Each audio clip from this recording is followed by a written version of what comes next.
ፈተና በመጣብን ጊዜ እግዚአብሔር እንደሚወዳቸው ተመልከቱ። እውነቴን የምነግራችሁ ራስቼ ስለኖርኩ እማስታውስበት መከራ ሰጠኝ ተብሎ ነው መመስገድ ያለበት። መጽሐፍ ቅዱስን ደብዳቤ ጽፎ ላከ፣ ንስሐ አባት ላከ፣ መጽሐፍትን ጽፎ ላከ። በቅዳሴ ጠራን፣ በትምህርት ጠራን፣ በመዝሙር ጠራን። ወንድሞቻችን ሲመጡ በመከራ ጠራን፣ አልተመለስንም። መጨረሻ ላይ ደግሞ የመከራ መልእክት ይልካል። እባካችሁ ኑ ነው። ለምን ነው የሚያድን አምላክ እንደ እግዚአብሔር ያለ አለን? ባለትዳሮች ሲጣሉ እኮ ነው ባጋባናቸው በ20 ዓመታቸው እኮ ነው ቤተክርስቲያን የሚመጡ ሲጣሉ ነው። ይኸው ከተጋባን ዓመታችን ነው፣ ምላትን አትሰማኝም፣ ምንም አታዳምጠኝም ማለት ይጀምራል። ማለት 20 ዓመት ጠፍቶ ኑሮ ምናምን መከራውን ነው ተደዝድዞ ነው ዚያ መከራችን ምን ተመስገን ነው እንኳን መጣችሁ። ወወልድ ወመንፈስ ቅዱስ አሃዱ አምላክ ቅድመ ዓለም የነበረ ይህንን ዓለም በካህሊነቱ የፈጠረ ዓለምን በቸርነቱ የሚመግብ ሥጋችንን ለብሶ ያዳነን ፈጣሪያችን መድኃኒታችን ኢየሱስ ክርስቶስ ስላደረገልን ስለ ቸርነት ሥራ ሁሉ ከባሕሪ አባቱ ከአብ ከባሕሪ ሕይወቱ ከመንፈስ ቅዱስ ጋር አንድ ለምትሆን መንግሥቱ ክብር ምስጋና ይድረሰው። የእናታችን የቅድስት ድንግል ማርያም የቅዱሳን መላእክት የቅዱሳን ሐዋርያት የቅዱሳን ነቢያት የቅዱሳን ሰማዕታት ጻድቃን ረድኤታቸው በረከታቸው ከእኛ ጋር ይሁን። እግዚአብሔር ፈቃድ ዛሬ የምንማማርበት የትምህርታችን ርዕስ እግዚአብሔር ሰይጣንን እንዲፈትነን ለምን ይፈቅድለታል በሚል ርዕስ ነው የምንማማረው። እንግዲህ መቼም ትምህርት ስንማር አንዳንድ ጥያቄ መመለስ ነው ዓላማው። ሰይጣን የሚፈጥርብንን ዓላማ መመለስ ነው። እርግጠኛ ነኝ የሁላችሁም ጥያቄ ነው። ነው አይደለም? እስቲ ነው የሚል ነው። እሺ እግዚአብሔር ይስጥልን። የሁላችሁም ጥያቄ ነው። ካልሆነ እንለፈው ርዕስን። የሁላችሁም ጥያቄ ነው። እሺ በብዙ ሰው የማያምኑ ሰዎችም ይህንን ይጠይቃሉ። እግዚአብሔር መልካም ከሆነ ለምንድን ነው እንደዚህ ያለ ችግር ሲደርስብን ዝም የሚለን? ለምን ዝም ይላል እግዚአብሔር የሚል ነገር አለ። መጽሐፍ ቅዱስንም ስናነብ የሚጋጭ የሚመስል ነገር ብዙ ነገር ታገኛላችሁ። የመጀመሪያው እግዚአብሔር ባህሪው መልካም ነው። ባህሪው መልካም ነው። በሱ ዘንድ ክፉ የለም። አልወ ጽልመት ውስተ መክፈልታቲሁ። በእግዚአብሔር በባህሪው ኃጢአት የለበትም፣ ነውር ነቀፋ የለበትም። እስመ ንጹሕ አጠባያቲሁ ለእግዚአብሔር። የእግዚአብሔር ባህሪ ሁሉ ፍጹም ንጹሕ ነው። እግዚአብሔር ባህሪው ንጹሕ ነው። ፈቃዱ ደግሞ መልካም ነው። ኄር እግዚአብሔር ለእለ ይትዔገሥዎ ወያድኅኖሙ በጊዜ ምንዳቤሆሙ። እግዚአብሔር ለሚታገሱት ሁሉ እግዚአብሔር መልካም ነው፣ በመከራ ቀንም መሸሸጊያ ነው ይላል ትንቢተ ናሆም ምዕራፍ 1 ቁጥር 7 ላይ። እግዚአብሔር መልካም ነው፣ በመከራ ቀንም መሸሸጊያ ነው። እግዚአብሔር መልካም ነው፣ በመከራ ቀንም መሸሸጊያ ነው። ወምስካኢነ ውእቱ አምላኩ ለያዕቆብ። የያዕቆብ አምላክ መጠጊያችን ነው። ወበይንተዝ ኢንፈርህ ለማድለቅለቀት ምድር ወለመኒ ፈለሱ አድባር ውስተ ልበ ባሕር። ስለዚህ ተራሮች ተነስተው ወደ ባህር ልብ እንኳን ተነስተው ቢገቡ ወይም ቢነቀሉ አንደነግጥም፣ የያዕቆብ አምላክ መጠጊያችን ነውና። ይሄ እግዚአብሔር መልካም እንደሆነ ነው የሚያሳየው። እግዚአብሔር ያበርህ ሊተ ምንትኑ ያፈራህኒ። እግዚአብሔር ብርሃኔና መድኃኒቴ ነው፣ የሚያስፈራኝ ምንም የለም። እግዚአብሔር ምእመና ለሕይወቴ። እግዚአብሔር የሕይወቴ መታመኛዋ ነው። ምንም የምፈራው ነገር የለም። እመኒ ጸብአኒ ተአይን እይፈራህኒ ልብየ። ሰራዊት እንኳን ከቦ ቢወጋኝ እግዚአብሔር መታመኛዬ ነውና አልፈራም ይላል። ስለ እግዚአብሔር ብርሃን ነው፣ እግዚአብሔር መድኃኒት ነው፣ እግዚአብሔር መልካም ነው። እሱ ራሱ ኖራል። አነ ውእቱ ኖላዊ ኄር ዘበአማን። እኔ እውነተኛ እረኛ መልካም እረኛ እኔ ነኝ ይላል። በጎ እረኛ እኔ ነኝ። እንኳን በአፋ ሆኖ መጠበቅ ይቅርና ራስን አሳልፎ በመስጠት እንኳን የሚጠብቅ እረኛ ነው እሱ። እግዚአብሔር ንጉሥ ሆኖ መጠበቁ፣ አምላክ ሆኖ መጠበቁ፣ በሰማያዊት መንግሥቱ በግርማ መለኮቱ ሆኖ መጠበቁ ድንቅ ነው። ከዚያ ያለፈ ደግሞ የሚደንቀው ራሱን በመስጠት የጠበቀን እረኝነት ግሩም ነው። ለእኛ ራሱን አሳልፎ መስጠቱ። እግዚአብሔር እኔ ቸር እረኛ ነኝ ብሏል። እኔ ቸር እረኛ ነኝ፣ በጎቼም እኔን ያውቁኛል፣ ድምፄንም ይሰማሉ። በእኔ በኩል የሚገባ ይድናል። እኔ በጎች በር ነኝ። ዘዋንታቤ ውእቱ ይድህን። በእኔ በኩል የሚገባ ይድናል። ይበው ወይ ወፅእ፣ ይገባል ይወጣል። ወይ ረክም ራእየ፣ መሰማሪያም ያገኛል ይላል። ስለዚህ በጎቼ እኔን ያውቃሉ፣ እኔም በጎቼን አውቃለሁ። አልቦ ዘየሐይደኒዮን እምዴ፣ በጎቼን ከእጄ የሚነጥቃቸውን ከቶ የለም ይላል። እንግዲህ እግዚአብሔር ጠባቂያችን ነው፣ እረኛችን ነው፣ መልካም ነው፣ ቸር ነው። እግዚአብሔር ሰው እንዲጠፋም አይፈልግም። ኢፈነወ እግዚአብሔር ለወልዱ ከመ ይትሐጐል ኩሉ ዓለም አላ ከመ ይሕየው። እግዚአብሔር ዓለሙ ሁሉ እንዲድን እንጂ እንዲጠፋ ልጁን አላከውም ይላል። እግዚአብሔር ዓለሙ ሁሉ እንዲድን ነው እንጂ እንዲጠፋ አይፈልግም። ቅድምም ብፁዕ አባታችን እንደጠቀሱልን ጢሞቴዎስ ምዕራፍ 2 ቁጥር 1 ላይ ሲናገር ዘይፈቅድ ይሕየው ኩሉ ዓለም ዘአነ ቀዳሚሆሙ ለኃጥአን የኃጥአን መጀመሪያቸው የምሆን እኔንም ጨምሮ ዓለም ሁሉ እንዲድን የሚወድ እግዚአብሔር ይላል ቅዱስ ጳውሎስ። ዓለም ሁሉ እንዲድን የሚወድ እግዚአብሔር የሚወደው ዓለም ሁሉ እንዲድን ነው። ወይኩን ፈቃድከ እንላለን። ፈቃድህ በሰማይ እንደሆነች እንዲሁም በምድር ትሁን እንላለን። ቅዱስ ዮሐንስ አፈወርቄን ሲተረጉም ፈቃዱሰ ለእግዚአብሔር ድኅነተ ዓለም ውእቱ ይላል። ፈቃድህ ይሁን እያልን እንጸልያለን። ፈቃዱ ምንድን ነው ይልና የእግዚአብሔር ፈቃዱ ዓለም እንዲድን ነው ይላል። ሰዎችን ሁሉ ይወዳል፣ ለፍጥረት ሁሉ ይራራል እግዚአብሔር። ፍጥረትን እግዚአብሔር እንኳን እሱ ይቅርና ቅዱሳን ቸሮች ናቸው። የቅዱሳን ቸርነት ከሰው አንሶ እስመ ነፍሰ ጻድቅ ይትራራ ላይ ለነፍሰ እንስሳው የጻድቅ ሰው ነፍስ ለእንስሳ እንኳን ይራራል ይላል። ጻድቅ ለእንስሳ እንኳን የሚያዝን ነው። እግዚአብሔርን ተውት። አንድ ሰው እግዚአብሔርን መምሰል ሲጀምር ለእንስሳ እንኳን የሚያዝን ይሆናል። ለእንስሳት የሚያዝን ይሆናል። ዛሬም ድረስ አሉ ለእንስሳት የሚያዙ። በገጠር ያሉት ያዝናሉ። የከተማው ሰው እንጃ ያላውቅም፣ ከተማ ስለማልኖር። የገጠር እናቶች ጤፍ እንኳን ሲያበጥሩ ለወፎቹ ይተውላቸዋል፣ እንዲለቅሙ ይተውላቸዋል። ለዝንጀሮ ይተዋል። በኦሪት ዘዳግም አለ ቃርሚያ በቃረምክ ጊዜ አዝመራህን ጨርሰህ አትጨደው፣ ለድሃና ለአውሬ ተው ተብሏል። ርኅራኄ የብሉይ ኪዳንም የሐዲስ ኪዳንም አስተምሮ ነው። ጥጃውን አርደህ በእናቱ ወተት አትቀቅለው ይላል። የቸርነት ሥራ ነው ይሄ። ርኅሩሁን ነው። በእናትና በልጅ መካከል ገብተህ ጭካኔን አታድርግ ማለት ነው።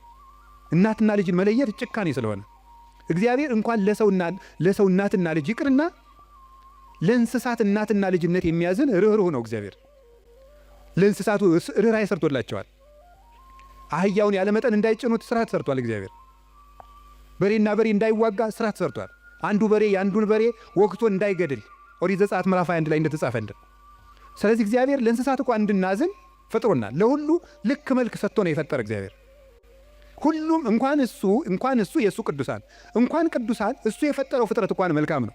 6 ቀን የፈጠረው ፍጥረት ሁሉ ወሬ እግዚአብሔር ከመሰናይ እግዚአብሔርም ያ መልካም እንደሆነ አየ እያለን የደመደመው የፈጠረው ፍጥረት ሁሉ እግዚአብሔር መልካም ነው።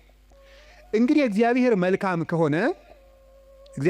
ከሆነ ቸርም ከሆነ እንዳንጠፋም የሚፈልግ ከሆነ እንድንድንም የሚፈልግ ከሆነ ቸር እረኛችንም ከሆነ እሱን ከተጠጋን ምንም የሚነጥቀን ከሌለ በሱ ስም እያመንን እሱን ጥግ እያደረግን የሱን ስም እየጠራን እየጸለይን እያስቀደስን በጎው እግዚአብሔር የት ሂዶ ክፉ ይደርስብናል የሚል ጥያቄ ሁላችንም እንጠይቃለን። ዲያብሎስ ራሱ ክፉ ነገርን ያመጣና እግዚአብሔር ቸር ከሆነ ክፉ ነገር ለምን አመጣብህ ብሎ ደግሞ ይጠይቀናል። ለዚህ መልስ ያጣች ነፍስ በእግዚአብሔር ተስፋ ቆርጣ ትቆበልላለች። ለምንድን ነው እግዚአብሔር የማያዝንልኝ?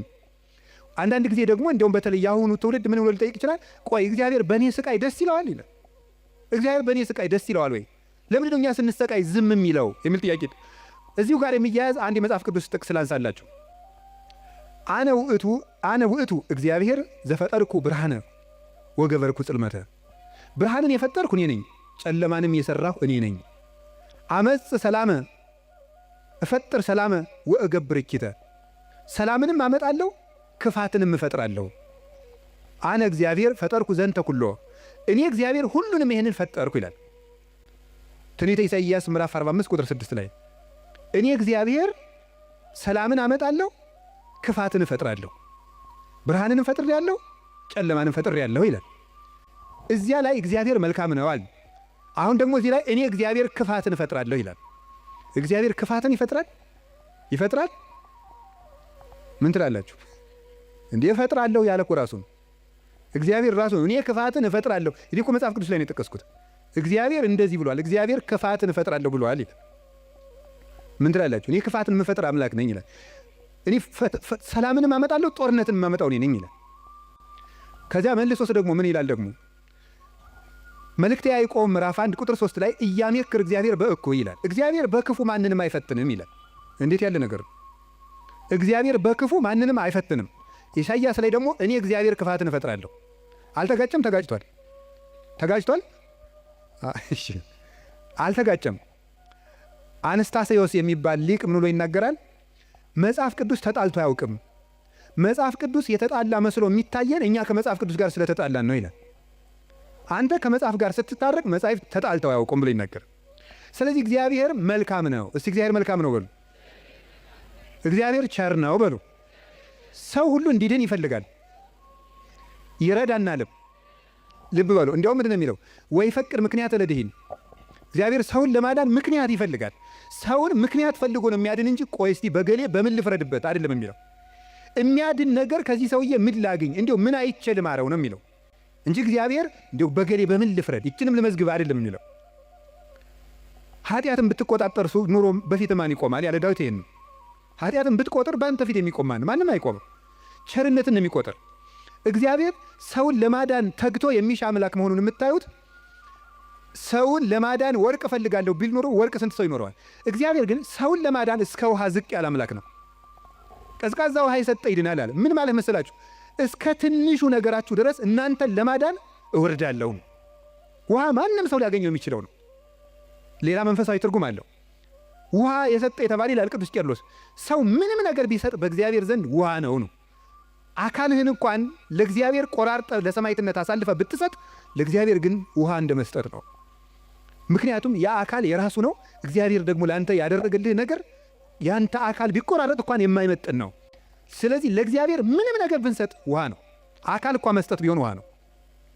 እንደዚያ ከሆነ እግዚአብሔር እንደዚህ ያለ መልካም አምላክ እንዲህ ያለ መልካም አባት ከሆነ ለእኛ የሞት አምላክ አኮ በመላክ አኮ በተንባል መልአክ ልኮ አማላጅ ልኮ ሳይታረቀን ራሱ መጥቶ ከታረቀን እስከዚህ ድረስ ሰው የሚወድ አምላክ ከሆነ ለምንድን ነው እግዚአብሔር ክፉ የሚያመጣብን የሚል ጥያቄ ይኖራል።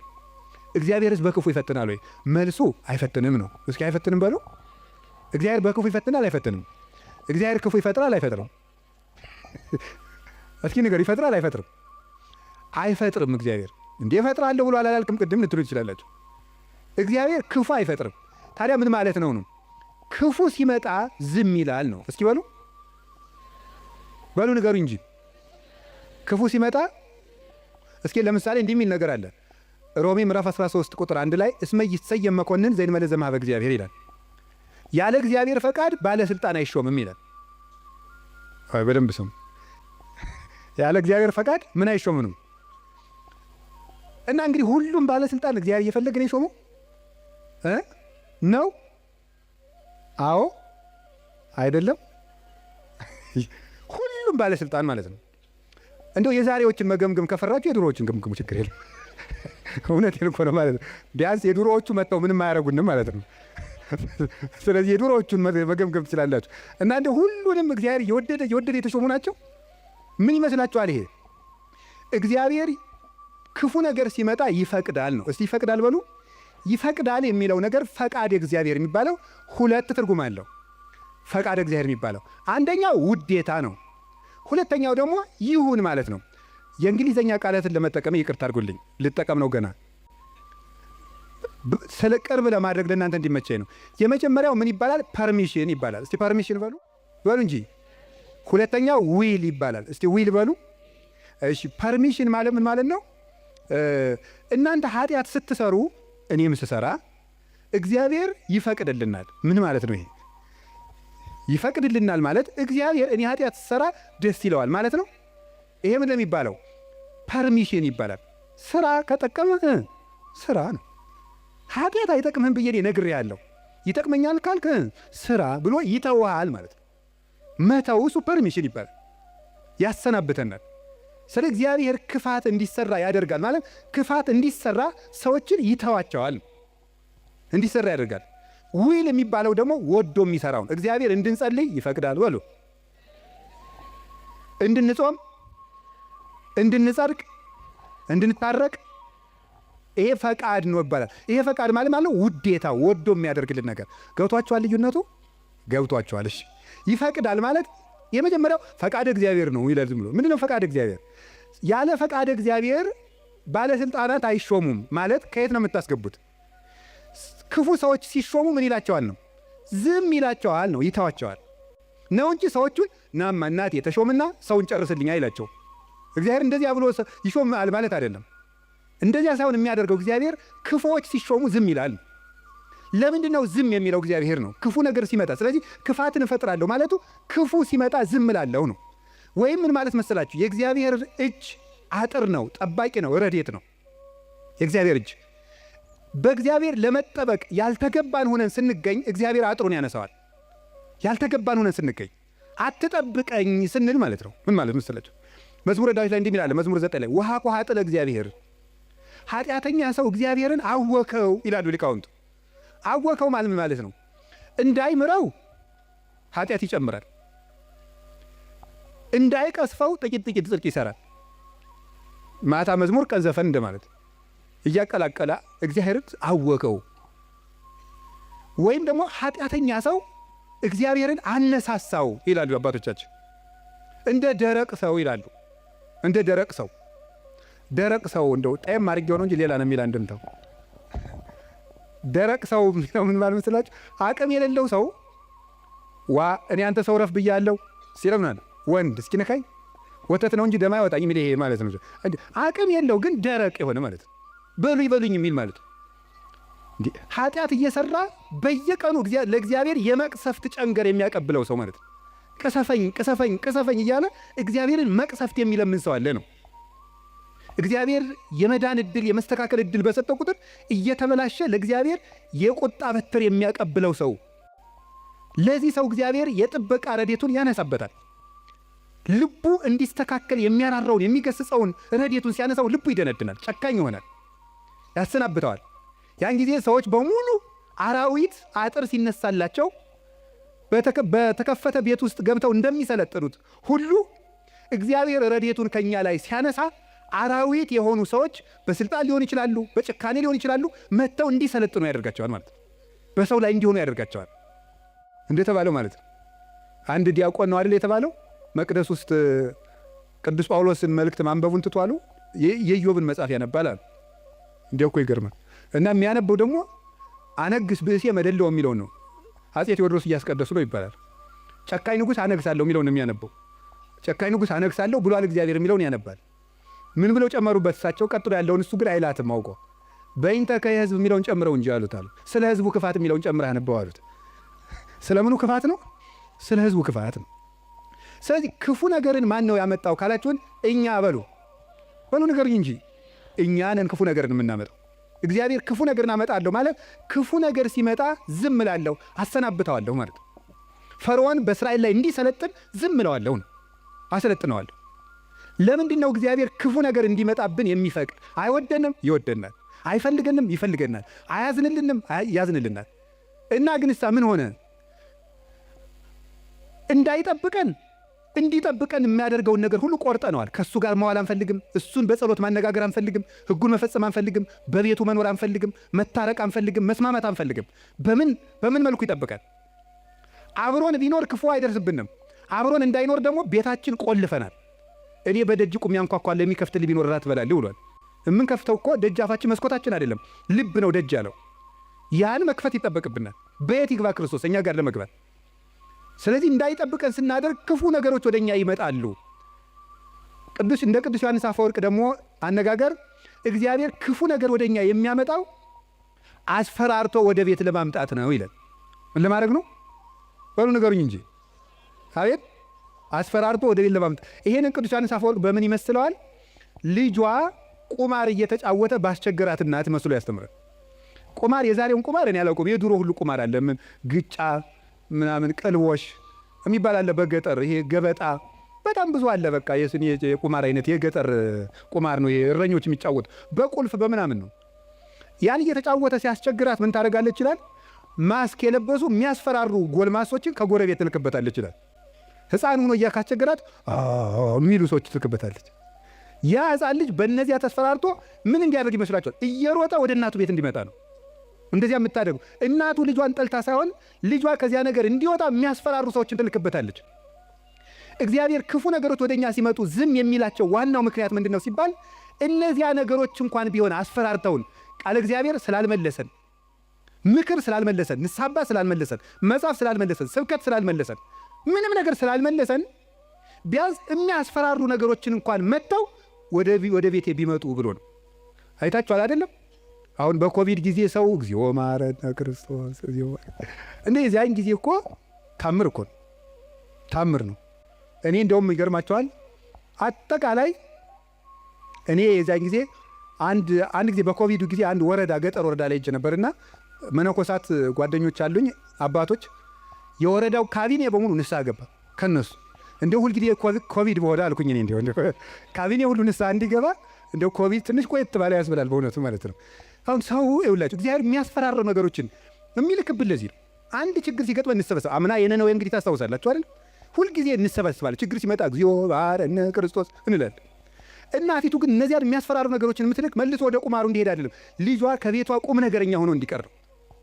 እግዚአብሔር የሚያስፈራሩ ነገሮችን ብቅ የሚያደርጋቸው መከራዎችን እንዲመጡ የሚያደርገው እኛን ስለሚጠላን አይደለም፣ እንዲሰበስበን ነው።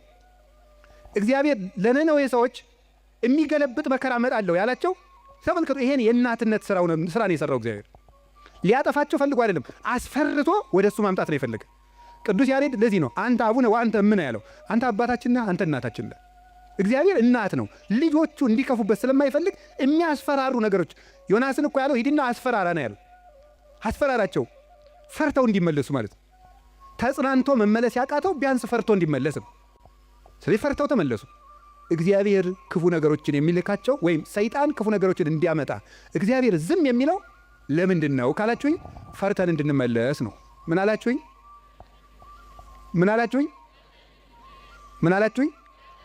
አንዳንድ ጊዜ ሕፃን ሆነን ስናስቸግር ትዝ ይላችኋል። ለከተማ ሰው እዚህ ምሳሌ ቅርብ አይደለም። አንተ ነዚያ ምድጃ እየቆሰቆስክ ያደግከው፣ እኛ ስቶቭ ነን እንዳትሉ። እኛው ምድጃ ሲነድ ድሮ እሳት እማማ እያልን እናስቸግራለን። እሳት እኮ ነው የምንለምነው። ከዚያ መጨረሻ ላይ እምቢ ካል ኡፍ እያሉ ያስፈራሩናል። እምቢ ካልና አይ እንግዲህ ቀመሰው ብለው ተርኮስ ያደርጉናል። ድግም ቀን እሳት የሚባል አንቀምሳትም ከዚያ በኋላ ማለት ነው። እግዚአብሔር እንደዚያ ነው፣ እፉ ይለናል። እናታችን አባታችን ስለሆነ መመለስ ካቃተን አንዳንድ ጊዜም ተርኮስ ያደርገናል። ድግም ቀን እንዳይደግመን ማለት ነው። እና እግዚአብሔር ስለሚጠላን እንዳይመስላችሁ። እኔ እውነቴን እኮ ነው። እንዴት አድርጎ እንደሚወደን ተመልከቱ። አሁን እናት ልጇን በእሳት መተርኮስ ፈልጋ ነው አይደለም። ልጄ ጨርሶ ከሚቃጠል እንደው ትንሽ ይተኩሰውና ለሌላ ቀን እንዳይቃጠልብኝ ነው ነገሩ እኮ።